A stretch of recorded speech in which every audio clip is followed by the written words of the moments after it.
안녕하십니까? 평안하셨습니까? 오늘은 마태복음 14장에서 말씀을 나누도록 하겠습니다. 예수님께서 적극적으로 갈릴리 지역에서 활동하시는 모습을 보고 분봉왕 헤롯은 신하들에게 우리가 죽인 세례 요한이 다시 살아났다라고 말했습니다.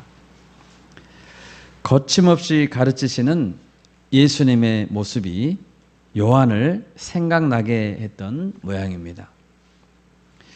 그리고 아마 자신이 세례 요한을 죽였던 것이 계속 양심에 걸렸던 것 같습니다.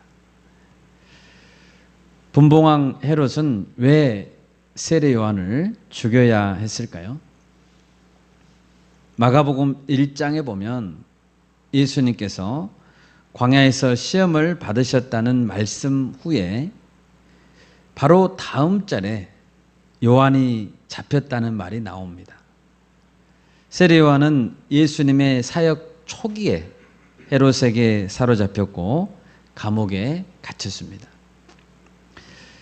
세례 요한은 인생 자체도 짧았고 사역도 짧게 할 수밖에 없었습니다. 그렇다면 예수님께서는 이 세례 요한의 짧은 인생, 짧은 사역을 어떻게 평가했을까요?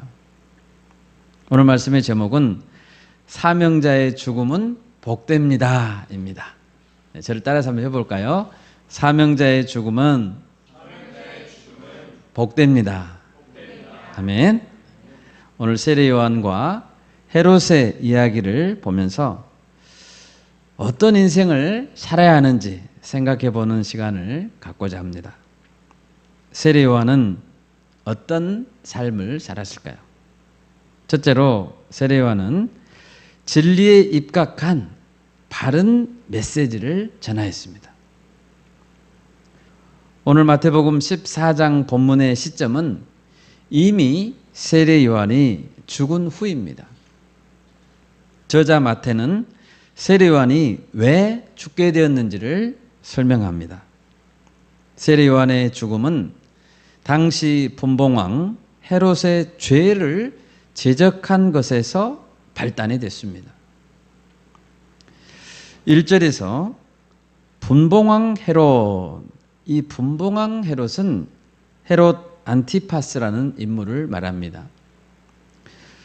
우리는 예수님께서 태어날 당시 베들레헴 근처에 유아 학살을 지시했던 잔혹한 살인마인 헤롯 대왕을 기억합니다. 이 헤롯을 대왕이라고 부른 것은 아들들을 비롯해서 4대까지 팔레스타인의 왕들을 배출한 커다란 가계의 우두머리라는 뜻입니다. 이 헤롯 대왕이라는 사람이. 그렇지 대왕이라고 해서 위대하다는 뜻은 아닙니다. 헤롯 대왕도 로마의 카이사르에게 임명을 받은 왕일 뿐입니다. 1절에서 분봉왕 헤롯은 이 헤롯 대왕의 아들입니다. 아버지가 헤롯 대왕이었고 그래서 아버지는 아들들에게 나라를 분할해서 통치하도록 했습니다. 로마 제국은 정복한 땅들을 이렇게 직접 다스리지 않고 토착 세력들에게 나누어서 다스리게 했습니다. 그런 왕들을 분봉왕이라고 합니다. 아버지와 아들 둘 다 이름이 헤롯이기 때문에 헷갈리지 말아야 됩니다. 헤롯 대왕은 여러 여자들에게서 아들들을 많이 낳습니다. 그들 중에 세례 요한을 죽인 헤롯 안티파스도 있고 또 빌립이라는 아들도 있었습니다. 3절에 나오는 헤로디아라는 여자는 먼저 헤롯 대왕의 아들인 빌립과 결혼했다가 다시 분봉왕 헤롯과 결혼했습니다. 빌립과 분봉왕 헤롯은 이복 형제가 아니었고, 놀라운 것은 이 헤로디아는 이들 이복 형제들의 조카였습니다. 정리해 보면 헤로디아의 전 남편과 현재 남편 모두 자신의 삼촌들이었고, 전 남편과 현 남편은 형제가 아닙니다. 그러므로 분봉왕 헤롯과 헤로디아의 재혼은 간음이었고 근친 상간이었습니다. 이런 죄악상을 본 세례 요한은 도저히 가만히 있을 수 없었습니다. 4절입니다. 요한은 헤롯 왕에게 말했습니다. 당신이 그 여자 헤로디아를 차지한 것은 옳지 않소. 헤롯은 순수한 유대인은 아니었지만 그래도 유대인이었습니다. 유대인인 그가 레위기의 말씀을 어겼기 때문에 세례 요한은 그 죄를 지적한 것이었습니다. 물론 세례 요한은 헤롯에게만 까칠한 것은 아니었습니다. 요한이 가진 자세는 항상 정의로웠습니다. 요한은 전체 이스라엘 백성에게도 담대하게 외쳤습니다. 회개하라, 천국이 가까이 왔느니라 라고 외쳤습니다. 세례 요한은 그 당시에 지식인들, 지도층들, 권력자들 앞에서도 바른 말을 했습니다. 우리 다 같이 마태복음 3장을 찾아보겠습니다. 마태복음 3장 7절에서 10절 말씀 한 목소리로 읽겠습니다. 마태복음 3장 7절에서 10절입니다. 요한이 많은 바리새인들과 사두개인들이 세례 베푸는 대로 오는 것을 보고 이르되 독사의 자식들아 누가 너희를 가르쳐 임박한 진노를 피하라 하더냐. 그러므로 회개에 합당한 열매를 맺고 속으로 아브라함이 우리 조상이라고 생각하지 말라. 내가 너희에게 이르노니 하나님이 능히 이 돌들로도 아브라함의 자손이 되게 하시리라. 이미 도끼가 나무 뿌리에 놓였으니 좋은 열매를 맺지 아니하는 나무마다 찍혀 불에 던져지리라. 아멘. 그는 당시 종교 지도자들인 바리새인들과 사두개인들에게 독사의 자식들아 이렇게 심하게 비난했습니다. 왜 세례 요한은 당시 종교 지도자들에게 이렇게 혹독하게 비난했을까요? 세례 요한은 자기 아버지가 제사장 사가랴였습니다.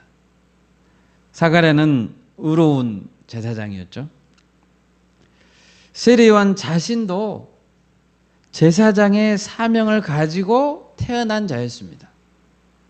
그런데 그 당시에 제사장들을 보니 제사장들부터 제대로 역할을 감당하지 못하고 있었고, 따라서 세리들, 군인들, 사회의 각계각층은 썩을 대로 썩어서 이스라엘 민족 전체가 제사장 나라로서의 사명을 잃어버렸기 때문입니다.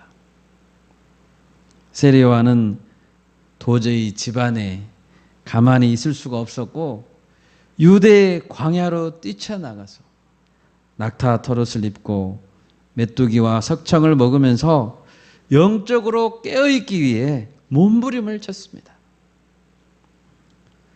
광야에 홀로 서서 하나님만을 바라보고 하나님의 뜻을 구하고자 했습니다. 요한은 도저히 종교 지도자들에게 부드러운 말로 타이를 수만은 없었고 적당히 얼버무릴 수도 없었습니다. 너희가 회개하지 않으면 진노를 피할 수 없어. 회개하지 않고 좋은 열매를 맺지 않으면 도끼에 찍혀서 불에 던져질 거야. 아멘. 아멘. 이렇게 강하게 책망했습니다. 그리고 요한은 그들을 꾸짖기만 한 것이 아니라 그리스도께서 곧바로 내 뒤에 오고 있어. 라고 임박한 진노에 대해서 경고하고 구원의 길을 제시했습니다. 마태복음 3장 11절과 12절 같이 읽겠습니다. 3장 11절 12절입니다. 나는 너희로 회개하게 하기 위하여 물로 세례를 베풀거니와 내 뒤에 오시는 이는 나보다 능력이 많으시니 나는 그의 신을 들기도 감당하지 못하겠노라. 그는 성령과 불로 너희에게 세례를 베푸실 것이요 손에 키를 들고 자기의 타작마당을 정하게 하사 알곡은 모아 곳간에 들이고 쭉정이는 꺼지지 않는 불에 데우시리라. 아멘. 세례요한은 뿐만 아니라 예수님이 받으셔야 될 영광을 자기가 가로채지 않았습니다. 요한은 악한 자들에게는 회개하라 죄를 지적했고, 자기보다 높으신 분, 마땅히 영광을 받아야 할 분에 대해서는 그분은 나보다 능력이 많으시니 나는 그의 신을 들기조차도 감당하지 못한 자다라고 겸손하게 고백했습니다. 요한복음 3장 30절에서는 그는 흥하여야 하겠고 나는 쇠하여야 하리라. 쇠하여도 괜찮지 뭐 이게 아니고 쇠하여야 한다고 했습니다. 아멘? 아멘. 주님이 드러나려면 자기는 쇠하여야만 했습니다. 여러분, 사명자는 자신에게 손해가 오고 자신은 이름 없이 빛도 없이 사라져가도 예수님이 흥하게 되면 기뻐할 수 있어야 됩니다. 아멘. 우리가 이 시대에 제사장의 사명을 감당할 수 있기를 소원합니다. 아멘. 예수님은 산상보훈 마태복음 5장 37절에서 오직 너희 말은 옳다 옳다 아니라 아니라 하라 이에서 지나는 것은 악으로부터 나느니라 라고 했습니다. 여러분, 죄를 지적하면서 깨닫게 하는 것은 아주 좋은 것입니다. 정말 사랑하는 마음으로 죄를 지적하고 돌이켜서 회개하게 하고 하나님 보시기에 바른 사람으로 변화시켜 주는 것은 가치 있는 일입니다. 우리도 세례 요한처럼 바른 메시지를 전할 수 있기를 바랍니다. 아멘. 한국교회가 제사장의 사명을 회복하기를 간절히 소원합니다. 세례 요한이 선악간에 분명한 의사표현을 했다면 분봉왕 헤롯은 반대로 분명하지 못한 자세를 가졌습니다. 헤롯은 세례 요한에게 잘못이 없다는 것을 알고 있었습니다. 마가복음 6장을 한번 가보겠습니다. 마가복음 6장입니다. 마가복음 6장 19절과 20절을 한 목소리로 읽겠습니다. 헤로디아가 요한을 원수로 여겨 죽이고자 하였으되 하지 못한 것은 헤롯이 요한을 의롭고 거룩한 사람으로 알고 두려워하여 보호하며 또 그의 말을 들을 때에 크게 번민을 하면서도 달갑게 들음이러라. 아멘. 이 말씀을 보면 헤롯은 요한이 의롭고 거룩한 사람이다 라고 알고 있었습니다. 그는 세례 요한을 보호했습니다. 그는 세례 요한의 말을 들을 때 달게 들었습니다. 달갑게 들었다는 것은 즐겁고 기쁘게 들었다는 뜻입니다. 그럼에도 불구하고 헤롯이 요한을 감옥에서 풀어주지 못한 것은 아내인 헤로디아가 요한을 원수로 여겨 미워하고 죽이고자 했기 때문입니다. 세례 요한을 마음으로 인정하고 마음으로 존경한다는 것과 그의 지적을 받아들이고 회개한다는 것은 전혀 다른 문제입니다. 일반적으로 사람들은 누구나 예수님을 존경합니다. 예수님을 대놓고 욕하는 사람은 못 봤습니다. 그러나 예수님의 말씀에 순종하는 자는 매우 드뭅니다. 예수님의 씨 뿌리는 농부의 비유 중에서 가시떨기에 뿌려진 씨는 왜 결실하지 못했습니까? 마태복음 13장 22절에서 가시떨기에 뿌려졌다는 것은 말씀을 들으나 세상의 염려와 재물의 유혹에 말씀이 막혀 결실하지 못하는 자요 라고 했습니다. 말씀을 기쁘게 들었지만 세상에 주는 염려와 유혹의 말씀이 막혔기 때문입니다. 하나님 말씀 앞에서 바르게 살려고 투쟁하지 않을 때 아내가 옆에서 계속해서 요한은 잘못된 사람이다, 요한을 죽여야 된다라고 하면 바른 판단을 하기가 어려운 법입니다. 헤롯이 세례 요한을 죽인 후로 양심의 가책을 받았다는 것은 본문 14장 1, 2절에서 엿볼 수 있습니다. 그는 예수님에 대한 소문을 듣고 세례 요한이 살아났다고 두려워할 정도였습니다. 안타깝게도 헤롯은 바른 말을 할 용기가 없었습니다. 권력자로서의 자존심과 자기 체면 때문이었습니다. 본문 9절에서 왕은 근심했습니다. 헤롯이 요한을 죽인 이유는 자기가 맹세한 것과 그 함께 앉은 사람들 때문에 죽였던 것입니다. 묘하긴 했지만 사실 그렇게 죽이고 싶지는 않았을 것입니다. 요한이 불법을 저질러서 죽인 게 아닙니다. 술에 취해서 내뱉은 허황된 맹세 때문에, 그리고 자기 입에서 나온 말로 인해서 올무에 걸려서 무고한 생명을 죽인 것입니다. 여러분, 총독 빌라도도 예수님에게 죄가 없다는 것을 알았지만 십자가형을 언도했습니다. 여러분, 우리는 절대로 그런 죄를 범하지 맙시다. 아멘. 바르면은 바르다고 이야기하고 아니면은 아니다고 이야기해야 됩니다. 자신의 죄가 드러날 때, 늦었다고 생각될 때 바로 그때라도 용기 있게 내가 잘못했다, 잘못을 인정하고 회개하고 돌이켜야 됩니다. 세례 요한은 어떤 삶을 살았습니까? 두 번째로 세례 요한은 죽음 앞에서도 담대했고 자세가 흐트러지지 않았습니다. 의인도 허망하게 보이는 죽음을 맞이하기도 합니다.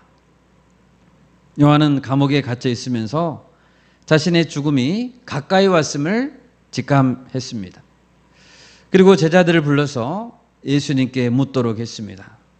마태복음 11장 1, 2절입니다.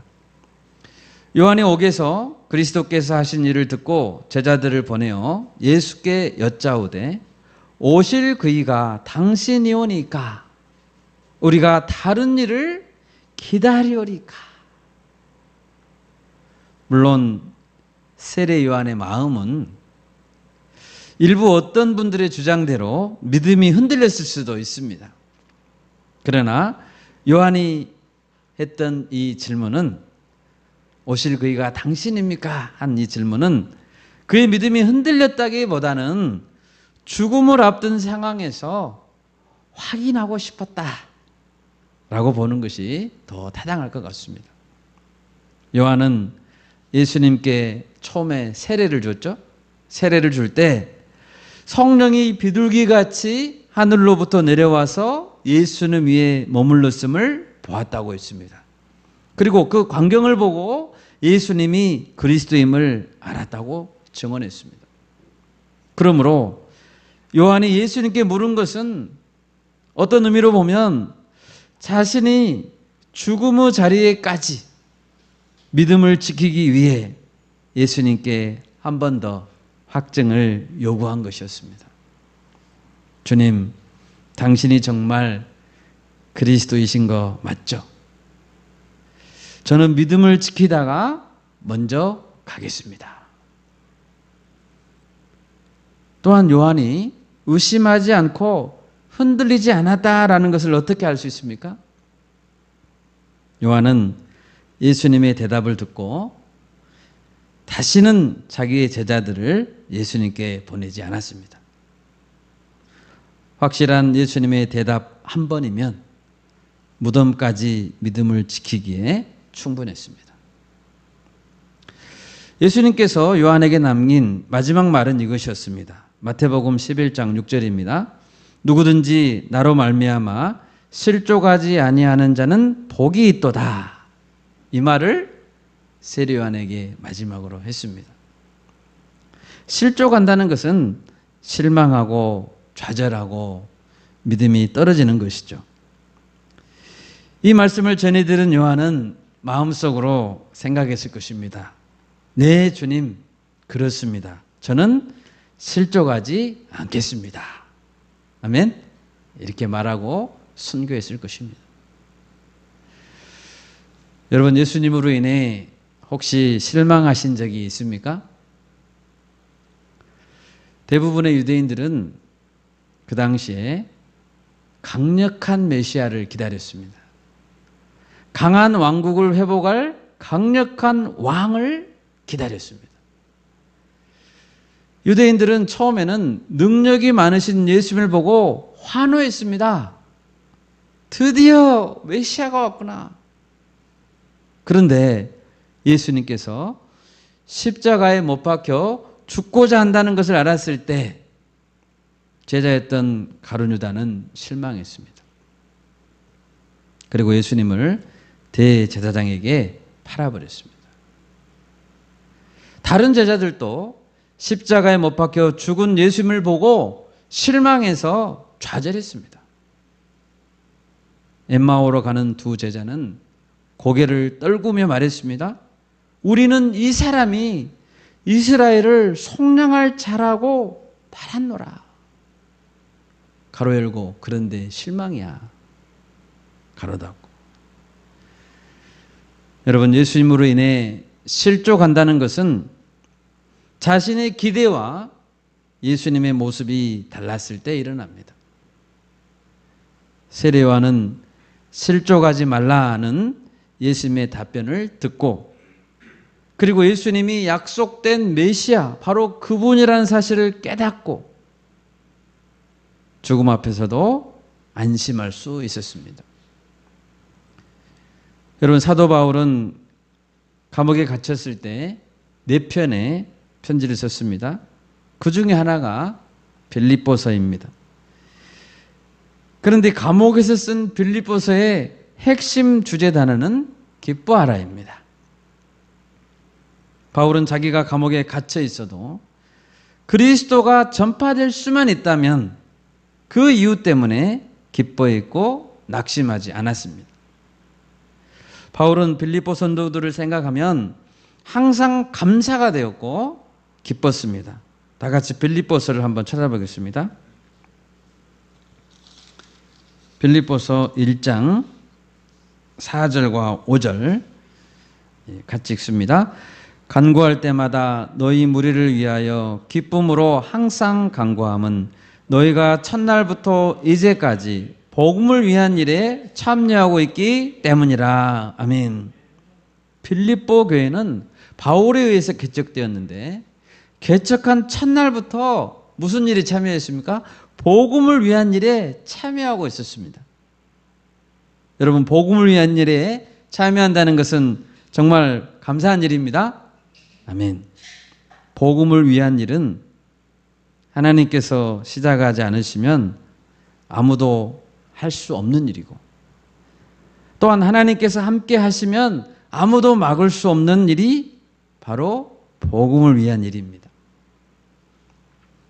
그런데 아마도 빌립보 성도들은 전도 중에 빌립보 완전 복음화 이런 전도 중에 어려움에 봉착했고 염려가 많아졌고 콧대 높은 빌립보 시민들에 의해서 위축되었던 것 같아요.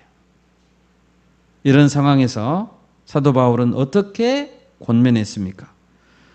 먼저 빌립보 교회를 시작하신 분이 하나님이시고 마지막 날까지 일하시고 지키실 분이 하나님이심을 확신시켜 주었습니다. 빌립보서 1장 6절 우리 같이 한번 읽겠습니다. 빌립보서 1장 6절입니다. 너희 안에서 착한 일을 시작하신 이가 그리스도 예수의 날까지 이루실 줄을 우리는 확신하노라. 아멘. 하나님이 시작한 빌립보 교회라면, 그리고 그들이 착한 일을 계속하는 한 아무도 무너뜨릴 수 없다는 것을 확신시켜 주었습니다. 또한 바울은 염려 대신에 하나님께 기도하라고 명령했습니다. 우리 다 같이 빌립보서 4장 6절 7절 우리 같이 한번 읽겠습니다. 빌립보서 4장 6절 7절입니다. 아무것도 염려하지 말고 다만 모든 일에 기도와 간구로 너희 구할 것을 감사함으로 하나님께 아뢰라. 그리하면 모든 지각에 뛰어난 하나님의 평강이 그리스도 예수 안에서 너희 마음과 생각을 지키시리라. 아멘. 여러분, 우리 각자를 창세전부터 부르시고 인도하신 분은 하나님이십니다. 아멘. 우리가 기도하면서 기도할 때 평강을 얻는 이유가 무엇입니까?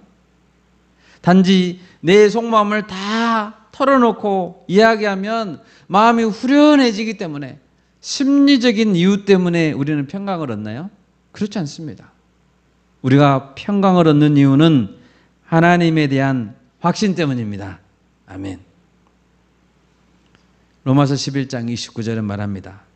하나님의 은사와 부르심에는 후회하심이 없느니라. 아멘. 하나님 우리를 부르시고 후회하지 않으십니다. 아멘. 우리를 부르신 분은 하나님이십니다. 나를 향한 뜻을 지금 당장에는 다 알 수 없지만 하나님을 우리가 신뢰할 때 우리는 믿음으로 나아갈 수 있는 것입니다. 여러분, 오늘날 교회가, 그리고 내가 성도의 능력을 잃어버린 이유는 무엇일까요? 혹시 오늘날 그리스도인들은 예수님께서 가고 계시는 길과 다른 길로 가려고 하는 것은 아닐까요? 오늘날 교회는 강하고 크고 웅장한 교회를 꿈꾸고 있지는 않을까요? 나 개인은 혹시 여유롭고 안락하고 성공한 성도의 삶을 꿈꾸고 있지는 않을까요? 만약 그렇다면 거기에는 예수님이 계시지 않을 것입니다. 우리가 마치 감옥에 갇혀 있는 듯한 어떤 답답한 상황에 있다고 할지라도 담대합시다. 아멘. 조급해하거나 염려하지 맙시다. 예수님께서 가셨던 십자가의 길이라면 좌로나 우로나 치우치지 말고 우리가 정주행할 수 있기를 바랍니다. 네, 아멘.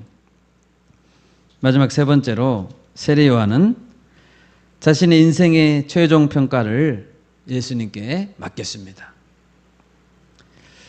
세례 요한은 사역 초기에 예수님을 바라보면서 보라, 세상 죄를 지고 가는 하나님의 어린 양이로다 라고 했습니다. 그는 또 자신의 사명을 광야에서 외치는 소리로 인식했습니다. 요한복음 1장을 한번 찾아보겠습니다. 요한복음 1장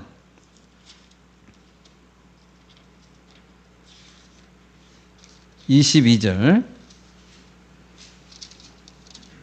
22절과 23절을 같이 읽겠습니다. 또 말하되 누구냐 우리를 보낸 이들에게 대답하게 하라. 너는 네게 대하여 무엇이라 하느냐. 이르되 나는 선지자 이사야의 말과 같이 주의 길을 곧게 하라고 광야에서 외치는 자의 소리로라 하니라. 아멘. 가장 중요한 세례 요한 자신의 사명은 복음을 외치는 것이었습니다. 요한은 자기 인생을 소리라고 했습니다. 그는 오직 메시지로만 자기가 인식되고 기억되기를 바랬습니다. 광야에서 낙타토롯을 입고 메뚜기와 석청을 먹고 혼자 산다면 요즘 같으면 TV 프로 나는 자연인이다에 나왔을 것 같습니다. 또 당시 종교 지도자들은 그들을 향해서 독설을 날릴 때 그는 거칠고 모난 사람이다 라고 악평을 했을 수 있고, 따라서 사람들의 평가는 회개하고 돌아오는 사람도 있고 악평하는 사람도 있고 호불호로 확실히 나눠졌을 것 같습니다. 그러면 예수님은 요단강에서 사역 중인 요한에게 어떻게 평가했습니까? 예수님이 마태복음 3장 15절에서 말씀했습니다. 처음 요한에게 세례를 받는 장면입니다. 요한에게 말했습니다. 이제 허락하라. 우리가 이와 같이 하여 모든 의를 이루는 것이 합당하니라 라고 했습니다. 예수님은 세례 요한을 하나님의 의를 함께 이루는 자로 보았습니다. 뭐라고 했다고요? 우리가, 너와 내가, 세례 요한아, 너와 내가 이와 같이 하여 모든 일을 이루자. 예수님은 요한을 구원 역사의 동역자로 보았습니다. 여러분 얼마나 영광스러운 평가입니까? 그렇죠? 예수님의 동역자라니. 여러분 어떤 인생이 잘 사는 인생일까요? 사람들의 평가가 아니라 하나님께서 주신 사명을 끝까지 잘 감당하면 최우수 평가를 받는 인생인 줄 믿습니다. 아멘. 예수님이 이전에 왔던 많은 선지자들이 있었습니다. 그런 선지자들 중에서 세례 요한보다 더 확실하게 그리스도에 대해 선명하게 드러낸 자는 없었습니다. 세례 요한은 하나님께서 주신 목적을 가장 잘 감당한 선지자였습니다. 그래서 예수님은 마태복음 11장 11절에서 말씀했습니다. 내가 진실로 너희에게 말하노니 여자가 낳은 자 중에 세례 요한보다 큰 이가 일어남이 없도다. 얼마나 값진 평가입니까? 주님은 세례 요한에게 최고점을 줬습니다. 우리 모두 이런 주님의 평가를 받읍시다. 아멘. 누구나 사람은 한 번 죽습니다. 한 사람이 어떤 인생을 살았는지 그가 살아있을 때는 알 수 없습니다. 그가 어떤 죽음을 맞이하는지 모르기 때문입니다. 한 사람의 인생이 어떤 삶을 살았는지는 죽음 이후에 그의 묘비가 말해줍니다. 다 같이 히브리서 11장을 찾아보겠습니다. 히브리서 11장입니다. 히브리서 11장 4절 말씀 같이 한번 읽겠습니다. 믿음으로 아벨은 가인보다 더 나은 제사를 하나님께 드림으로 의로운 자라 하시는 증거를 얻었으니 하나님이 그 예물에 대하여 증언하심이라. 그가 죽었으나 그 믿음으로써 지금도 말하느니라. 아멘. 그가 죽었으나, 아벨이 죽었죠? 그가 죽었으나 짧은 인생을 살고 형에게 맞아 죽었습니다. 가인에게. 짧은 인생을 살고 허망하게 죽었으나 그 믿음으로써 지금도 말하느니라. 아멘? 아멘. 저는 양림동 선교사 동산에 올라가는 것을 좋아합니다. 그곳에 한 묘비에도 바로 이 말씀이 쓰여져 있습니다. 그가 죽었으나 그 믿음으로써 지금도 말하느니라. 우리나라를 섬겼던 여러 선교사님들이 자기들 고향에서 죽지 못하고 머나먼 타향에서 풍토병으로, 사고로, 과로로 돌아가셨습니다. 특히 아주 어린 아이들은 대부분 풍토병으로 죽었습니다. 그렇지만 그들은 지금도 우리를 향해 큰 소리로 메시지를 던지고 있습니다. 여러분도 그곳에서 조용히 눈을 감아보시면 분명히 들으실 수 있을 것입니다. 여러분, 어떤 사람은 주님께 이런 평가를 받습니다. 저 사람은 태어나지 말았어야 됐어. 얼마나 비참하고 헛된 인생입니까? 마가복음 14장 21절에서 말씀했습니다. 예수님이 말씀했습니다. 인자는 자기에 대하여 기록된 대로 가거니와 인자를 파는 그 사람에게는 화가 있으리로다. 그 사람은 차라리 나지 아니하였더라면 자기에게 좋을 뻔하였느니라 하시니라. 누구에 대한 말씀입니까? 가룟 유다에 대한 말씀입니다. 한 사람, 한 영혼에 대한 예수님의 최후의 평가는 그가 죽은 후에는 결코 바뀌지 않습니다.